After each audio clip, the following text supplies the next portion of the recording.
이 시간에는 누가복음 강의의 32번째 시간으로서 용서와 겸손에 관한 교훈이라는 제목으로 함께 말씀을 나누기 원합니다. 오늘 누가복음 17장 10절까지가 그동안 계속되어 누가복음 13장 22절부터 계속되어진 베레와 사역 기사의 마지막 부분에 해당이 되겠습니다. 올바른 재물관에 관하여, 그리고 부자가 얼마나 재물을 잘못 썼을 때 어떻게 될 것인가, 그 부자와 나사로의 비유를 통해 예수님이 알려주셨는데요.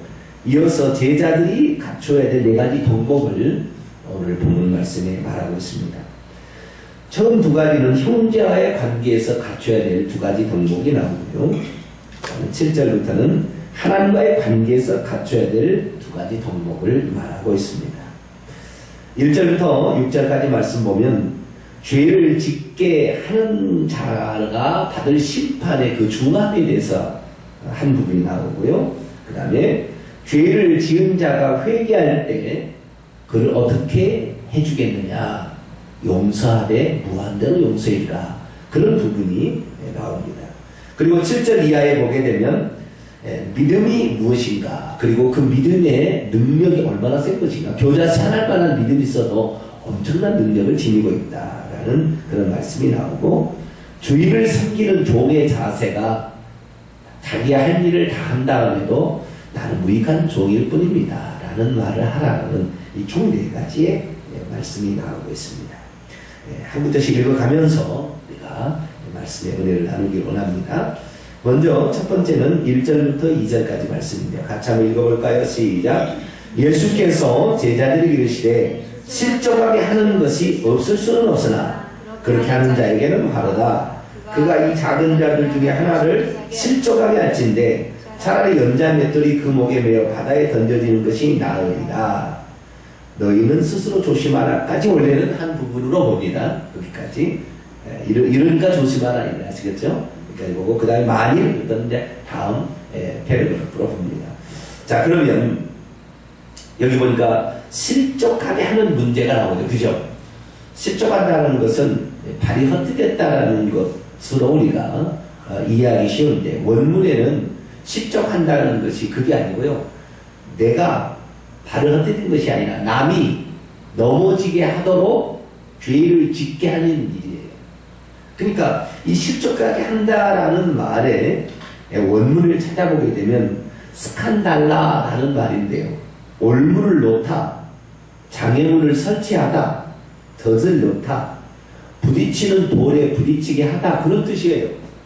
그게 무슨 말이냐면 믿음이 약한 형제를 내가 죄 짓게 만드는 경우에 어떻게 할 거냐는 거죠. 알겠죠? 예를 들어서 내가 전도를 해서 새로운 신자가 교회에 나왔네요. 새로운 신자가 교회에 나왔어요. 교회를 나오는데 어느 날 새로운 신자가 보니까 자기를 전도했던 사람이 주일날 안 나왔어요. 그래서 이제 주중간에 전화를 했죠. 저기 집사님 오늘 어떻게 교회를 안 보이신다고 했더니 중요한 결혼식이 있어서 내가 거기 갔다 왔다고. 그럼 그 친구가 무슨 생각을 하겠어요? 네? 그 새로 믿은 친구가 무슨 생각했어요? 중요한 일이 있으면 교회도 빠지는구나. 어떻게 되겠어요? 그 형제를 실족시키고 있는 거예요. 아시겠죠? 그것이. 아시겠죠? 네? 나를 인도한 사람이 있었는데 어느 날 내가 길을 가다가 보니까요, 나를 인도한 그 친구가요, 폭탄밭에서 술을 마시고 있어요. 그러면 어떡하겠어요? 술도 마시는 거구나, 믿어도. 이럴 거 아니에요. 그죠? 네? 그래서 우리 믿음이 작은 형제, 이제 강믿은 형제, 그런 형제를 넘어지게 하고 올무에 걸려서 넘어지게 하는, 그래서 표준 세번역이나 카톨릭 성경이나 다른 성경을 보게 되면요, 이것을 실족게 한다는 말로 안 나오고 형제를 죄짓게 하면이라고 나와요. 알겠죠? 형제를 죄짓게 하는 것이 없을 수는 없으나 그렇게 하는 자에게는 화가 있도다, 이렇게 말하고 있는 거예요. 형제를 시험에 빠뜨리거나 또는 이것은 그냥 아까 제가 얘기한 것이 약과고요. 좀 더 깊게 나가자면 형제에게 거짓 교리나 잘못된 가르침을 통하여 그가 죄 짓는 것을 아무렇지도 않게 만드는 행위, 이런 것들을 바로 슬쩍게 하는 행위라고 하는 거예요.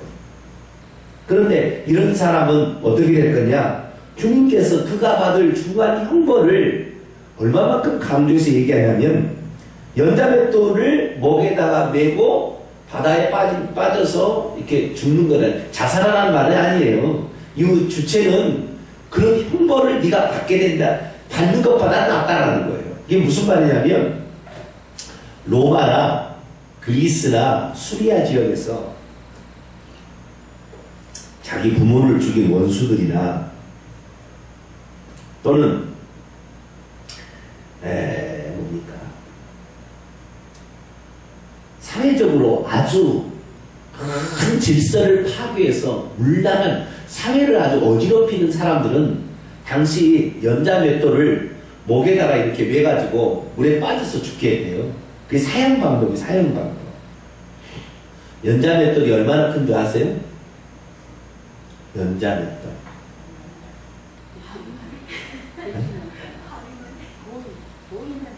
제가 이스라엘 성지순례 갔더니 연자맷돌이 있더라고요. 베드로 수익권교회인가 어디가 앞에 갔더니 연자맷돌이 있어요. 연자맷돌은 방아 찢는 기계예요. 옛날에 방아 찢는 벼를 넣고 방아를 이렇게 돌리게 되면은 보리가 이렇게 까지는 거죠. 이렇게, 예? 이렇게 까고 막 이렇게 하는 그런 방아 찢는 기계인데 연자맷돌의 직경이 2m 정도 돼요. 가운데 구멍이 뚫어서 이렇게 돌리는데요. 불이 크게 이렇게 있는데요. 이것이 1m, 2m에서 직경이 2m예요. 두께는 한 50cm 정도 됩니다. 이것이 두 개가 같이 겹쳐 있어 돌아요. 그러니 사람이 돌릴 수 있겠어요? 못 돌리겠어요? 못 돌려요, 사람. 무게가 1톤 정도 나갑니다. 그러니까 이것은 소가 돌려요, 소가 돌리는 거예요. 그 연자맷돌을 목에다가 딱 메고 바다에 빠뜨리면 그 사람이 살겠어요, 죽겠어요? 연자맷돌 들고 나와버리죠. 죽겠으니까. 아, 숨도 못 쉬니까. 네? 안 되겠죠? 네. 그 사람 그렇게, 그러니까 그 형벌이 너무 중할 때 그런 형벌을 내린다라는 거죠. 이 예수님께서 한 얘기는 그때 당시에 그런 사형 방법이 있었다는 거예요. 아시겠죠? 그러니까 네가 만약에 저 소자 중에 한 자, 작은 자 중에 한 사람을 그렇게 죄짓게 만들어서 결국에 그가 그렇게 다 회개 못하고 지옥 가면 차라리 네가 연자맷돌을 사형 방법으로 죽는 것이 낫지 계속 그렇게 죄짓게 해서 그를 지옥 가면 안 된다는 거예요. 아시겠죠? 네? 그 정도로 형제를 실족하게 하는 죄가 중하다는 거예요. 따라서 해봅시다. 나는 중한 사람이다. 나는 중한 사람이에요. 나를 보고 따라오는 사람들이 나를 보고 그대로 할 거거든요. 그러니까 먼저 믿은 우리들이 정말로 모범을 잘 보여야 돼요. 잘못해서 그들에게 잘못된 가르침을 주고, 그리고 예를 들어서 제가 아까 얘기해 볼게요. 주일날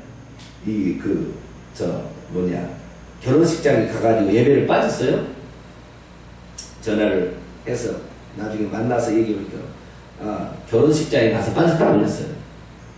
그러면 그 얘기를 할 때 어떻게 얘기를 해야 되느냐면 그 빠진 사람이, 먼저 믿은 사람이 내가 이렇게 된 것은 믿음이 없는 소치, 이 부분에 있어서는 눈 감아주시오. 내가 다시는 안 그럴 거고, 이렇게 해야 좀 더 나은데, 그렇지 않고 뭐 그럴 수도 있어. 전혀 죄를 짓지 않는 것처럼 이렇게 딱 해버리면 그 사람이 그 사람이 하는 행실을 보고 그를 따라오고 보고 있던 사람이 저렇게도 아무 문제 없구나 이렇게 되잖아요. 그죠? 그렇기 때문에 이 먼저 믿은 우리가 잘못할 수도 있고 실수할 수도 있잖아요. 그죠? 다 잘할 수는 없잖아요. 그러나 그때는 자신의 잘못을 솔직히 시인하고 비록 어린 자고 작은 자라 할지만 이렇게 사는 것은 하나님이 내게 원하는 것이 아니다라고 얘기를 해줘야 되고, 나도 그렇지 않겠다고 다시 결단하는 이런 결단이 필요한 것인데, 그렇지 않고 그것을 합법적으로 어떻게 좀 잘 떼어가지고 적당히 넘어가게 되면 그것이 나중에 어떻게 돼요? 성도들에게 영향을 다른 새로운 사람들에게 영향을 미친다는 거죠. 그래서 우리는 절대 이런 일이 없도록 해야 되겠습니다. 나중에 그 죄값을 다 물은다고 하는 거예요, 주님께서. 네가 그렇게 형제를 죄짓게 만들었고, 네가 그 형제를 미워하게 만들었으니 너 미워하게 한 모든 죄에 대해서 내가 죄값을 찾겠다, 묻겠다, 이런 말씀이에요. 그러니까 우리가 이 말씀을 따라서 형제를 죄짓게 하는 일이 얼마나 심각한 형벌을 받겠는가 생각해 보면서 살아야 되는데, 마태복음에는 이 본문 다음에 뭐라고 얘기를 하냐면, 만약 그런 거예요. 만약에 네 눈이 범죄케 만약에 만들었다. 네? 네 눈이 범죄케 만들었다고 네 눈을 어떻게? 뽑아버리라고 그랬다고요. 네 손과 발이 죄짓게 만들었으면 어떻게 하나? 손과 발을 잘라버리라 이렇게 돼 있어요. 두 눈을 가지고 지옥에 떨어지는 것보다 한 눈으로 천국에 가는 게 낫고요. 두 팔과 두 다리를 가지고 천국에 들어가는 거야. 한쪽 다리만 갖고 천국에 들어가는 게 낫다는 거예요. 그게 무슨 말입니까? 그렇게 하는 것이 지옥에 들어가는 일이다라는 거예요. 그래서 주님께서는 이 소자 중에 하나도 이루어지는 것이 하나님의 뜻이 아니다, 그렇게 말하고 있다는 것입니다. 그래서 죄를 짓지 않은 요소가 있다고 한다면 그 어떤 것이라도 날마다 잘라버리고 그것을 근절하도록 우리가 결단하고 이렇게 하지 않게 된다고 한다면 내가 죄 짓는 모습을 보고 남들도 그대로 따라할 거라는 거죠. 오늘날의 기독교인들이 이 한국교회가 타락한 이유가 뭐냐? 잘못한 것을 책망할 수 없는 수준으로 전락해버려서 그래요. 잘못한 거 책망하잖아요. 이 교회만 교회냐? 그럼 옆 교회 간다는 거예요. 그럼 옆 교회는 우리 교회 오지 마라, 가라고. 가서 그 목사님한테 용서를 빌라고. 그렇게 하는 것이 아니라 어서 오십시오, 이렇게 되는 거예요. 그게 문제가 되는 거예요. 그러니까 완전히 이것이 지금은 자신의 잘못을 깨달으라고 하는 거에 대해서 자신의 잘못을 숨기고 계속 죄를 짓고 사는 거예요. 그것이 형제를 죄짓게 하는, 그것이 자기가 지옥 가는 일인지도 모르고 그렇게 하고 있다는 거죠. 저와 여러분은 그런 일이 없도록 하게 되기를 축원합니다. 끝까지 믿음의 본을 보여야 되고, 혹시 믿음의 본을 잘못 보이거들랑 작은 행위라도 내가 그건 잘못한 겁니다. 그것은 내가 잘못된 행위입니다 라고 말할 수 있어야 되겠습니다. 그래야만이 우리는 지옥 형벌을 면할 수 있겠다라는 것을 우리가 마음에 새겼으면 좋겠습니다. 그 다음 두 번째 부분입니다. 3절 하반절부터 4절까지 같이 읽어볼까요? 시작. 만일 내 형제가 죄를 범하거든 경고하고, 이 경고하는 말은 꾸짖고라고 되어 있어요. 그다음 밑에다 써놓으세요. 뭐라고요? 꾸짖고. 예, 그를 꾸짖고예요. 그 그를 더 집어넣으세요. 그를 꾸짖고. 죄를 범하거든 그를 어떻게 해요? 꾸짖어야 돼. 죄를 짓는데도 꾸짖지 않으면 안 돼요. 꾸짖고 그가 회개하거든 용서하라 이렇게 있어요. 그가 회개하거든 용서하라. 4절 같이 읽습니다. 시작. 만일 하루에 7번이라도 내게 죄를 짓고 7번 내게 들어와 내가 회개하노라 하거든 너는 그를 용서하라 하시니라. 예. 여기는 회개와 용서에 관한 말인데요. 형제가 너에게 죄를 범했을 때 어떻게 할 거냐? 무조건 용서만 해주면은 잘 되겠죠. 절대 안 된다는 거예요, 그게. 우리가 시집장가를 가서 시집가가지고 자식을 낳잖아요. 직장 다닌다고 외할머니한테 이 자식을 맡겨놓으면 버릇이 있어지죠. 버릇이 없어지나요? 버릇이 있어지나요? 버릇이 없어지죠. 외할머니는 절대 안 앉히거든. 오야, 내 새끼, 아이고, 내 새끼. 맨날 이러고 있거든. 그러니까, 할아버지한테 맡기게 되면요 자식들을 버릇 나빠지는 거예요. 아, 그걸 다 저거에서 맡겨놓고 가갖고 와서 보면 안 해놨으면 매 한 달을 갖다 놓고 다 때리잖아요. 네. 나중에 얼마나 이 버릇이 없어지냐면 나중에 할아버지 그만 드리려고 조기 맛있게 구워놓으면 지가 다 먹잖아요. 그러다가 안 주고 수염을 잡아당기기 때문에. 버릇이 없어지는 거. 왜? 야단을 안 치니까 그런 거예요. 할아버지는요 손자를 보면 거의 까무러치겠죠. 네? 너무 예쁘고 정말 아들은 별로 안 이뻐했어도 손자에게는 너무 약한 것이 우리 할머니 할아버지들이잖아요. 그러듯이 야단 안 치니까 버릇이 나빠지는 거예요. 쉽게 말하면 무슨 말이야? 그 형제가 내게 죄를 범하였으면 분명히 잘못한 것을 지적을 해야 되는 거예요. 알겠죠? 당신이 이러이러한 죄를 저질렀습니다 라고 그만 상대에서 해야지 떠벌리면 안 돼요. 아시겠죠? 마태복음 그게 나와 있어요. 3단계로 그만 상대에서 그에게 꾸짖으라는 거예요. 그런데 그의 말을 듣지 아니하면 두세 사람이 증인을 데리고 와서 얘기하라고 했어요. 그래도 말을 듣지 않으면 교회에서 얘기를 하라 이렇게 얘기를 하고 있죠. 마태복음에서는 18장에 보면 이와 똑같은 게 나와요. 그런데 여기에서는 어떻게 하고 있느냐? 형제가 만일 죄를 범하거든 그 애를 꾸짖고 그 다음에 그가 꾸짖음을 받은 다음에 내가 잘못했습니다 라고 회개하면 어떻게 해주라? 절대 용서 안 해줘. 내가 너를 용서해 줄까봐? 이러면 안 되는 거야. 아시겠죠? 그가 잘못했어요 라고 얘기하면 하루에 몇 번이라도 하루에 7번이라도 주ye수 집사님 하루에 야단에서 7번이나 해본 적 있나요? 잘못했다고 해서 또 용서해주고 싶어 이렇게 7번째까지는 아니죠. 기껏 해봐야 2번, 3번 많으면 그런 것 같아요. 우리 자식들 키워보면은 그렇잖아요. 한데 하지 말라고 했다 이 말이에요. 이놈이 하지 말라니. 아유 잘못했어요. 그러다 또 하잖아요. 네, 그런데 2번이나 3번이나 하지 7번까지 똑같은 바보를 저지르고 회개한다 이렇게 하는 사람은 없어요. 그 말은 무슨 말이에요? 네의 용서는 한이 없어야 된다는 거잖아요. 그죠? 마태복음에서는 베드로가 말합니다. 주님, 형제가 나에게 죄를 범하면 몇 번이나 용서해 주리까? 7번까지 용서해 주리까? 당시에 랍비들 있잖아요. 종교 율법 지도자들은 사람이 자기에게 죄를 범하면 몇 번 용서해 주라면 3번 용서해 주라고 했어요. 몇 번이요? 3번까지를 용서해 주라. 그러니까 베드로는 후하게 쳐줬어요. 7번까지 용서해 주니까 그랬더니 오냐 너 참 후하구나 잘했다 이렇게 하게 무슨 소리야? 70번씩 7번이라도 용서해. 70번씩 7번이면 몇 번이에요? 490번. 이건 무한대 용서. 7이라는 수는 완전수니까요. 인간에게 완전수는 7이라는 숫자고 하나님에게 완전수는 12라는 숫자입니다. 3 더하기 4요. 3 곱하기 4요. 차이.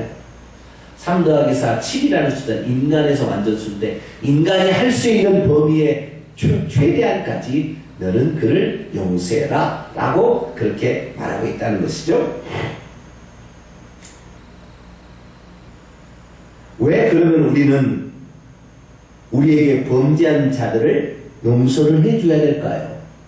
그것은 우리가 받은 용서가 내가 용서해줄 용서보다 내가 받은 용서가 너무나 크기 때문에 그런 거예요. 아시겠죠?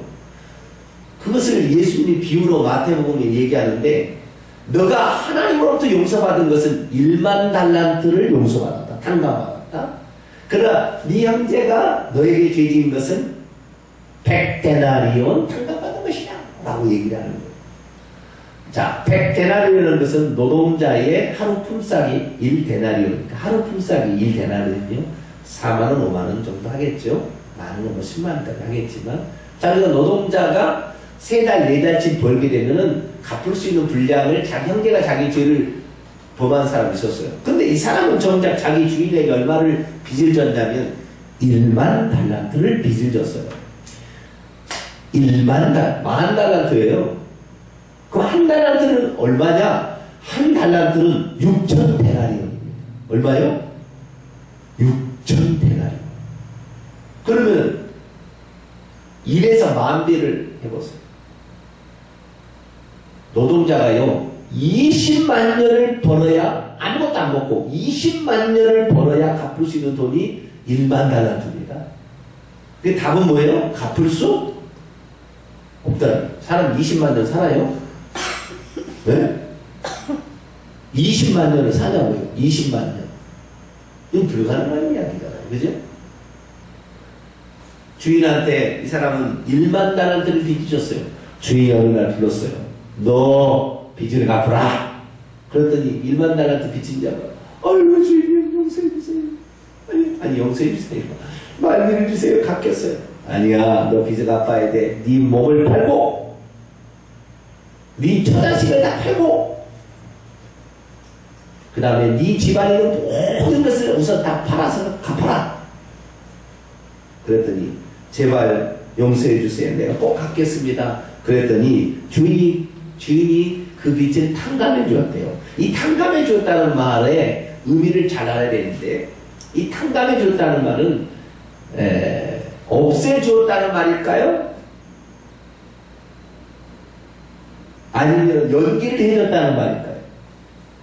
빚을 갚도록 없애줬다는 말일까요? 연기를 해줬다는 말일까요?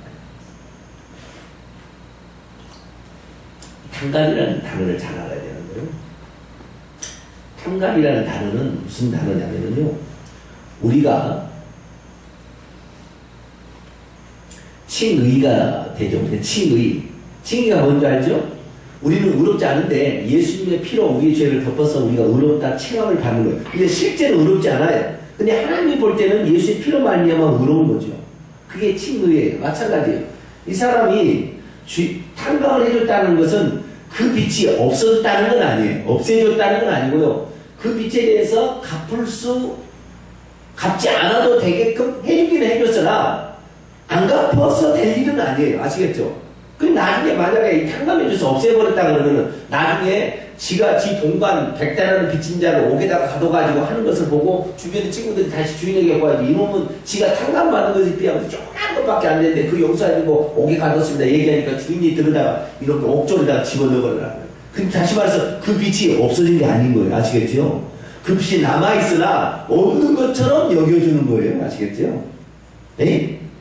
그 빚을 없애버린 게 아니고 없는 것처럼 여겨주는 거예요. 이게 바로 탕감이에요. 그러니까 1만 달란트를 갚을 수가 없으니까 없는 것처럼 여겨준 거죠. 잠시. 그런데 그 은혜를 모르고 그 용서받은 것을 모르고 어떻게 했어요? 자기가 조그만 빚진 자 그 사람을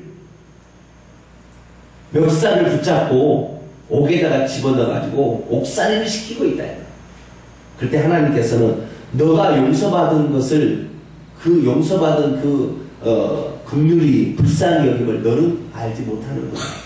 너 동료에게 하는 걸 보니까 너는 용서받은 자의 삶이 아니다 라고 말하는 거예요. 그러니까 하루에 7번이라는 게 용서해야 될 것은 뭐냐면, 우리가 하나님 앞에 그렇게 범죄했을 때 하나님께서는 우리가 잘못했습니다, 그러면은 용서해 주셨다는 거예요. 그렇기 때문에 그 용서를 네가 받았다고 한다면 너도 너에게 죄 지은 자를 용서해 주는 것이 마땅하지 아니하냐. 이게 주의 말씀. 오늘도 우리에게 잘못한 사람들 용서해 줄래? 용서 안 해 줄래? 용서하라! 그래요? 어떤 사람은 그러더라고. 나는 다른 건 다 용서해도 그 사람은 용서 못 하겠대. 나중에 주님께서 어떻게 하겠어요? 심판 때? 네? 나도 다른 사람은 다 용서했는데 너 용서 못 하는데. 이렇게 되는 게 아니에요. 그죠? 그러니까 우리가 장차 용서받을 일들을 생각하면 지금부터 용서해주고 살아야 돼. 아시겠죠? 네? 네. 그래서 우리가 정말 그래요. 주님 앞에 섰을 때까지 우리가 지은 죄가 없어져요? 아니면 없는 것처럼 여겨주는 거예요? 없는 것처럼 여겨주는 거예요. 예수님의 말씀에 비유자면, 죄가 있는데 이 죄를 짓게 되면 이 죄목을 천국에 그 죄를 기록한 책에 다 써놔요. 천사들이 가가지고. 그런데 이 죄가 기록된 것을요, 예수님께서요, 싹 흘려버린대요, 흘려. 그래가지고 주님이 하나님 아버지가 심판하려고 보니까 죄가 있어요, 없어요?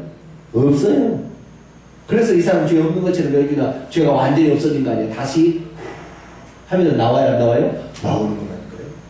그러니까 우리는 천국에 가서 영원히 우리가 천국 가는 것을 감사할 수밖에 없어요. 왜? 우리는 지옥 가야 될 마땅한 사람이에요. 주님께서 예수 피로 우리를 덮어서, 예수 피로 우리를 덮어서 없어요. 그래서 이렇게 생각하시면 돼요. 바위에다가요, 우리의 죄목을 뿔로 파가지고 죄를 기록했다고 칩시다. 바위에다가. 아시겠죠? 바위에다가 뿔로 팠는데 예수의 피로 한참을 덮어버렸어요. 그러니까 피가 그 골 사이로 다 들어가 버렸어요. 아시겠죠? 그래서 또 위에까지 더 피가 딱 덮어버렸어요. 그러니까 이게 뭡니까? 묵 쓰듯이 위에가 딱 덮어가지고 반질반질 해버렸어요. 그러니까 우리 죄가 하나님 찾을 수가 없어요. 근데 속에는 있어요, 없어요? 들어있다니까. 그 상태인 거예요. 그러니까 우리는 죽을 때까지 겸손할 수밖에 없어요. 주님이 다시 우리 죄를 찾아버리면 우리는 순식간에 지옥에 이릅니다. 그러니까 우리는 영원히 예수 그리스도를 의지할 수밖에 없는 거예요. 그분의 공로 아니면 우리는 절대 천국 갈 수 없고 우리의 죄로 말미암아 지옥 가는 거예요. 그래서 날마다 예수님을 사랑하시고 예수님께 감사하는 저와 여러분 되시길 바랍니다.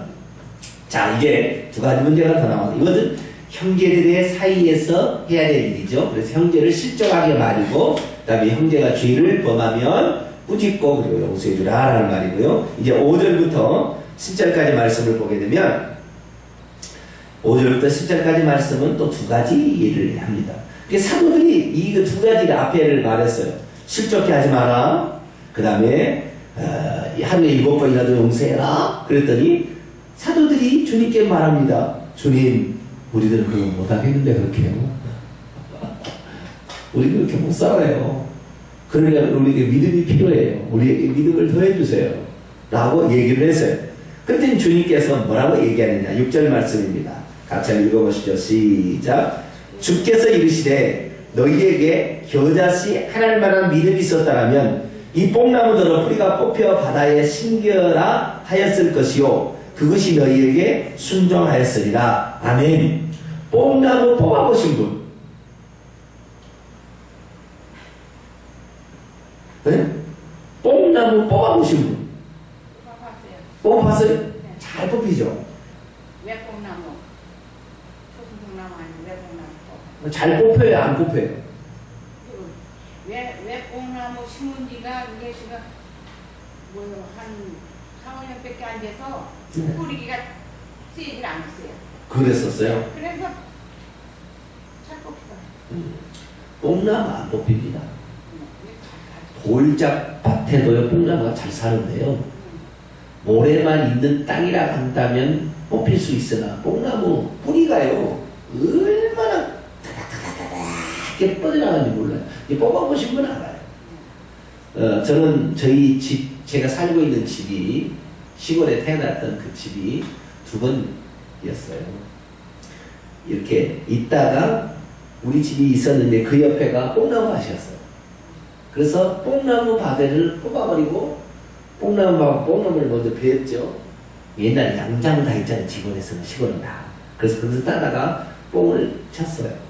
그래서 그렇게 했는데 나중에는 이제 뽕나무를 뽑아버리고 거기다 수박을 심고 뭐 참외를 심고 이랬어요. 그러다 나중에는 이제 요 집은 원래 우리 집이 아니고 빌려 쓴 집이었기 때문에 거기다 집을 지었어요. 뽕나무를 뽑고. 그래서 뽕나무를 베어가지고 끝냈는데도 이 뽕나무 뿔텅이라고 그러죠. 그게 남아있으니까 안 되겠으니까 날마다 그 뽕나무를 뽑는 것이 겨울철에 저희들 일이었어요. 그걸 뽑아야 점심을 줘요.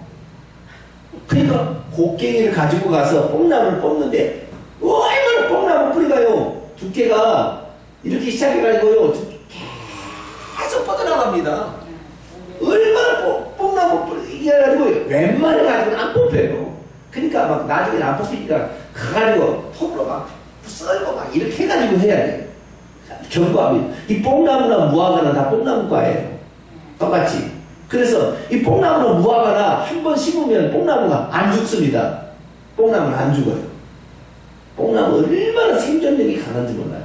그런데 너가 겨자씨 하늘, 겨자씨 보이도 않은 저기 바늘 귀만큼밖에 그거밖에 안 되는 것이 바늘 귀는 크죠. 먼지보다 더 가는 거 아니에요? 그래요. 죄송합니다. 잘못 얘기했어요.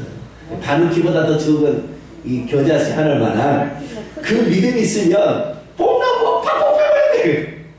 그래가지고 저 바다에 심겨진대요. 이게 되겠어요? 말이 안 되는 거예요. 안 되는 거예요. 근데 주님께서는 지금 뭘 말씀하고 있는 것인가? 자, 제자들이 말합니다. 우리는 그렇게 못할 것 같아요. 주님. 그렇게 못하고 살아요. 어떻게 그렇게 실족, 남을 죄 짓지 못하게끔 나도 실수한 사람인데.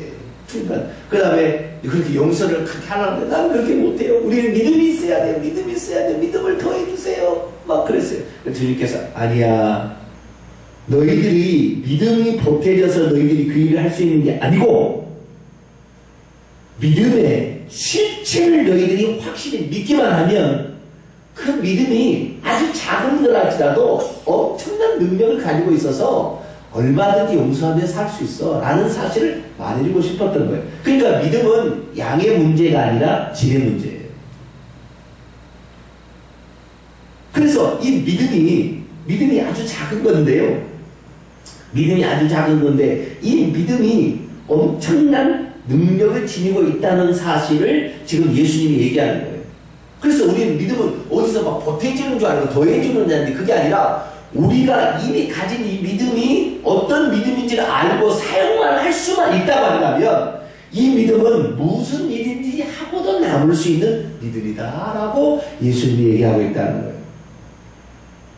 그러면 우리가 가진 믿음이 그게 그렇게 엄청난 일을 뽕나무가 뽑혀가지고 바다에 심겨질 정도로 이렇게 될 수 있는 믿음이 되려면 어떤 믿음이야 그런 믿음이라고 얘기할 수 있는가? 마가복음 11장에 정확히 얘기해놨어요. 여기는 아주 중요하니까 한번 볼까요? 마가복음 11장. 이런 믿음이 바로 뽕나무가 뽑혀서 바다에 심겨지는 믿음이구나. 네. 마가복음 11장 20절부터 예수님께서 예루살렘에 이제 올라가셔가지고 시장가에서 길 가다가 뽕나무, 그러니까 무화과나무, 뽕나무 일종 무화과나무에서 열매를 먹으려고 했는데 열매가 없었어요. 잎사귀만 엄청 많고 먹을 뽕나무 무화과가 없었어요. 주님께서 다시는 열매를 맺지 말라. 이 무화과는 유대인들을 상징하는 거예요. 그래서 봤더니 아침에 뿌리채 말라고 그랬어요. 아침에 그 다음날 와서 보니까 베드로가 그래서 깜짝 놀라가지고 얘기를 합니다. 20절입니다. 그들이 아침에 지나갈 때 무화과 나무가 뿌리채 마른 것을 보고 베드로가 생각이 나서 여짜오되 라피여 보소서 저주하신 무화과 나무가 말랐나이다. 예수께서 그들에게 대답하 이르시되 그걸 보고 이제 예수님 말씀 하나님을 믿으라. 이거 원문은 하나님의 믿음을 가지라예요. 뭐라고요? 하나님의 믿음을 가지라. Have faith in God. 하나님의 믿음을 가지라예요. 하나님의 믿음을 가지라. 내가 진실로 너희에게 이르노니 누구든지 이 산더러 들리어 바다에 던져지라고 말하면서 그 말하는 것이 이루어질 줄 믿고 마음에 의심치 아니하면 그대로 되리라. 그러므로 내가 너희에게 말하니 무엇인지 기도하고 구하는 것은 이미 받은 줄로 믿으라. 그러면 너희에게 그대로 되리라. 이게 무슨 말입니까? 우리의 믿음을 어디서 막 보태가지고 더 더한 것이 아니라 우리의 믿음이 이런 믿음이라고 확신을 갖고 알기 시작한다면 이 믿음은 엄청난 능력으로 나타나게 된다는 거예요. 어떤 믿음이냐? 내가 하나님이 갖고 있는 종류의 믿음을 가지게 되는 겁니다. 자, 하나님이 가지고 있는 믿음은 이렇게 되라 그럴 때 그렇게 될까? 그러고 되라고 하겠어요? 아니면 반드시 그렇게 될 줄 알고 되라고 그러겠어요? 예를 들어 보겠어요. 빛이 있으라 그랬어요. 근데 속으로 빛이 생겨날까? 그리고 하나님은 빛이 있으라 그렇게 했어요? 네? 공중에 새가 날라 그랬어요. 공중에 새가 날아다닐까? 그렇게 했겠어요? 하나님의 믿음 그런 믿음이 아니잖아요. 반드시 그렇게 될 줄로 믿는 믿음이잖아요. 그렇잖아요. 의심이 없어. 초의 의심이 없어요. 그러니까 우리도 마찬가지요. 우리가 모든 믿음이 어떤 믿음이냐? 내가 말한 것이 그대로 이루어진다고 추워도 의심하지 않냐고 믿고 말하게 되면 그것이 그대로 이루어지는 그 믿음을 너희도 소유만 하면 어디서 보태는 것이 아니라 그 믿음을 네가 깨닫고 우리의 믿음이 이렇게 능력이 있구나라는 것을 깨닫고 너희가 이것을 사용할 줄만 하면 너희의 삶에 어떤 일이 일어난다? 기적이 일어난다. 저와 여러분은 날마다 그런 믿음이 속에서부터 확장될 수 있기를 축원합니다. 이 믿음이 있어야 돼요. 이 믿음이 있어야 늘어나는 거예요. 어디서 막 보태지는 것이 아니라 내 속에서 그것이 믿어지는 믿음, 이 믿음을 선포할 때 우리도 기꺼이 그런 일들이 벌어진다라고 성경은 우리에게 말하고 있는 것입니다. 그래서 우리의 믿음들이 오늘도 결코 뭐 날마다 어떻게 해서 믿음이 보태지는 것이 아니라 내 믿음이 확장되는 거야. 아시겠죠? 이미 내 속에 있는 것이 확장돼서 그렇게 나타날 줄 믿고 우리들도 의심하지 않냐고 그대로 믿을 수 있는 믿음을 갖게 되기를 축원합니다. 마지막으로 이제 7절부터 10절까지 말씀은 어떤 주인의 종에 관한 이야기예요. 자, 7절에 보면 너희 중 누구에게 밭을 갈거나 양을 치거나 하는 종이 있어요. 그래서 그가 밭에서 돌아오면 그대로 말하기를 곧 와서 앉아서 먹으라 말할 주인이 어디 있겠느냐. 도리어 그대로 내 먹을 것을 준비하고 띠를 띠고 내가 먹고 마시는 동안에 수종 들고 너는 그 후에 먹고 마시라 하지 않겠느냐. 주인이 명한 대로 종이 하였다고 해서 종에게 주인이 감사하겠느냐? 아니다. 이와 같이 너희도 명령받은 것을 다 행하는 후에는 이르기를 우리는 무익한 종입니다. 우리가 해야 할 일을 한 것뿐입니다 라고 말하라. 이것은 주님의 종의 겸손한 헌신 자세를 말하고 있는 것이죠. 주님을 섬기는 종은 어떻게 해야 되느냐. 자, 내가 오늘 주님 앞에 봉사하고 있어요. 예를 들어서 청소를 했다고 합시다. 우리가 청소를 하는데 어떤 마음을 해야 되느냐. 내가 청소를 하면은 하늘나라에 상급이 많이 쌓이겠지. 좋아라. 그리고 청소하는 것이 맞느냐. 아니면 마땅히 내가 주의 몸된 성전을 깨끗이 해야 되는 것이 옳다라고 하는 것이 맞느냐라는 말이에요. 여러분 떡고물부터 먹지 마세요.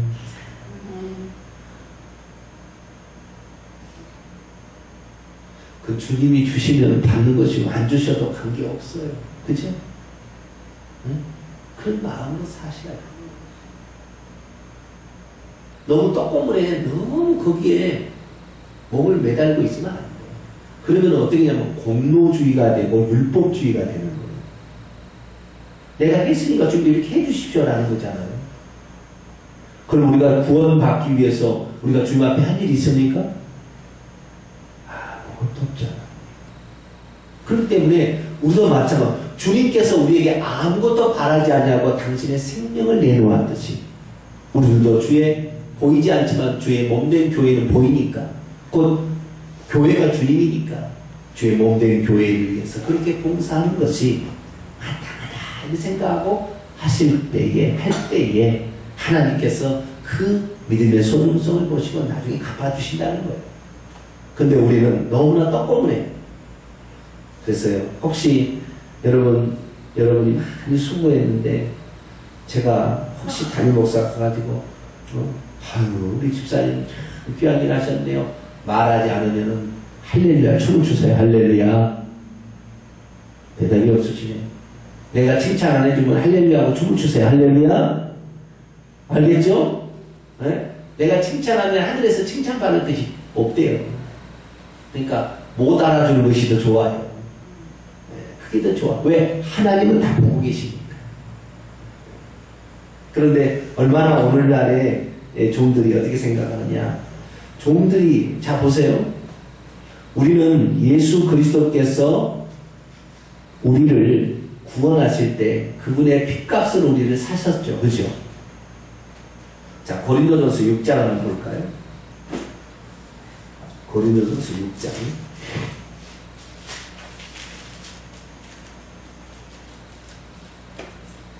19절로 20절.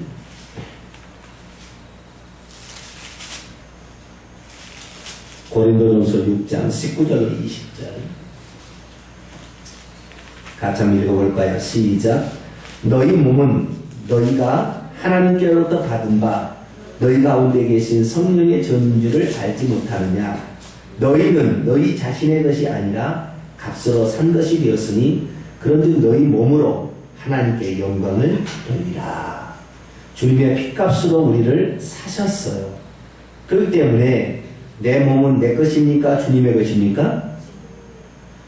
그러면 내 시간은 내 것입니까? 주님의 것입니까?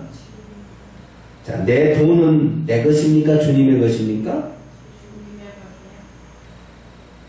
그렇잖아요. 그죠? 그런데 우리는 사실요, 예수님이 우리를 구원할 때 우리를 핏값으로 사신과 동시에 우리 것은 없어요. 다 주님의 것이요. 그러니까 내가 열심히 일하면 다 주님의 것이지 내 것이 아니에요. 알겠죠? 그런데도 우리는 나중에 어떻게 해요? 우리가 내놓으라 그러려고 하고 있다는 거예요. 그건 잘못됐다는 거예요. 아시겠죠? 그러니까 우리가 이 이야기를 잘 알아야 돼요. 예수님께서 비유를 들어 설명하시는데 이른 아침에 6시에 들어와서 자기 포도밭에 일하라고 어떤 주인이 가서 얘기를 하잖아요. 그죠? 너에게 하루에 품삯을 주겠다.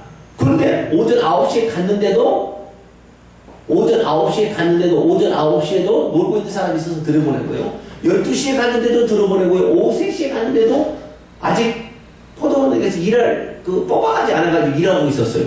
그렇죠? 오후 5시에 이제 1시간 남았는데도 오후 5시에도 갔더니 너 왜 아직까지 일을 못하고 있느냐고 했더니 나를 뽑아주는 사람이 없습니다. 얼마나 시원찮게 생겼으면 뽑아가는 사람이 없었겠어요.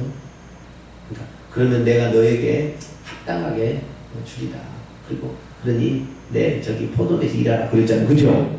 나중에 주인이 나 죽은 자부터 먼저 돈을 줬는데 오후 5시에 들어오는 자에게 한 데나리온을 줘버렸어요. 다시 말해서 12시간을 일해야 한 데나리온이 나오는데 1시간만 일한 자에게 한 데나리온을 줬어요. 그러니까 이른 아침 오전 6시부터 일하고 오는 사람이 무슨 생각을 했느냐? 나는 최소한 5데나리온을 받겠구나. 왜? 1시간 일한 놈도 한 데나리온을 줬으니까 라고 얘기했어요. 그런데 나중에 오전 6시부터 들어와서 일한 사람에게 한 데나리온을 줬어요. 그러니까 오전 6시부터 일한 사람이 그런 거예요. 주인이요! 불공평해!